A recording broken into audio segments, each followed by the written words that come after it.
Well, I'm Matthew Malcolm with Pacific Nut Producer Magazine, reporting to you here today from the American Pistachio Growers Pistachio Insights Day in Visalia. It's been a great event. We've had a really great turnout. Presentations from morning until through lunch, and this is Zachary Fraser. He is the president and CEO of American Pistachio Growers. A lot of good news that they had to share, but a lot of things that they're doing to help open new markets to pistachios. And one of the key markets that we've been working on for growth is Mexico. Yes. I mean, they're our next door neighbors here. Correct. And you're working on a particular project. It's called a snack tax that the Mexicans have to pay for a lot of the foods that they consume. Can you tell us about that? Yeah, it's a snack tax that's added to the end consumer. So it's not the distributors, it's not the brokers, it's the end consumer. So you and I are walking into a 7-Eleven and we want to buy a snack that we want to eat. If it's there's a list of products that are on this snack tax list that are considered unhealthy, and it's geared towards the tax is intended to help generate revenue to then build programs to help combat obesity and diabetes. Those are the two things that they're trying to attack, right? So pistachios is on that list, and it's on that list as an end consumer product because of its caloric value. It's a high calorie, and without getting into the weeds on this, it's essentially being penalized because it's a high-calorie product. And we believe that while we understand the intent and we believe that that's a good thing, we don't believe we should be on that list because the things that pistachios can do for the end consumer are actually helping with things like obesity and diabetes. And so we've been working over the last 15 months to start building the plan and starting to execute the plan now to get pistachios hopefully removed from that list. Well, we got the research to back it up too. I mean, there are a lot of health benefits, and not to mention that pistachios are, it's a whole food.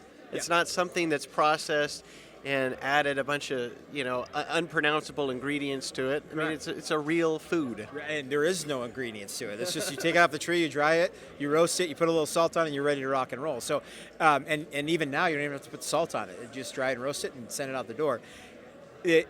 Like a lot of things legislatively, I don't think the intent was wrong. I think the scope got a little bit out of control, and frankly, we believe that there's an opportunity to get us removed from that list. So, especially because we actually are beneficial to the things that it's trying to solve.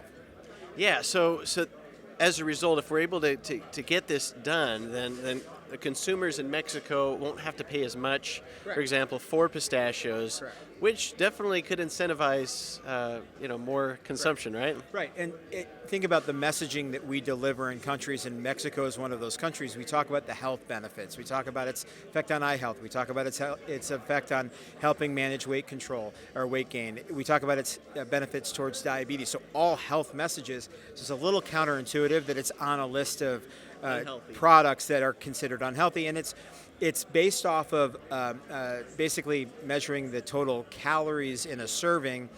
It's a high-calorie product, we know that, but there's a difference between good calories and bad calories. Pistachios are definitely in the good calorie bucket.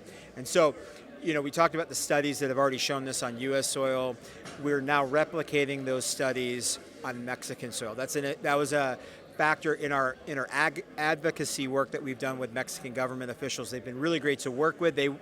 Most of them see the benefit as well. They're trying to help us through that process. One of the things that they taught us was that we need to replicate those studies, but on Mexican soil with Mexican officials. And so we've already started that process, and we're excited for what we believe will be good news when the final results of those studies come out, which will be a huge step for us to move in that direction of getting that tax removed. So, and it's not, again, we're not trying to eliminate the tax. We believe that the government has a responsibility to help find paths towards health and wellness, and if this is a way to fund that, perfect. We just don't believe that we should be included on that list.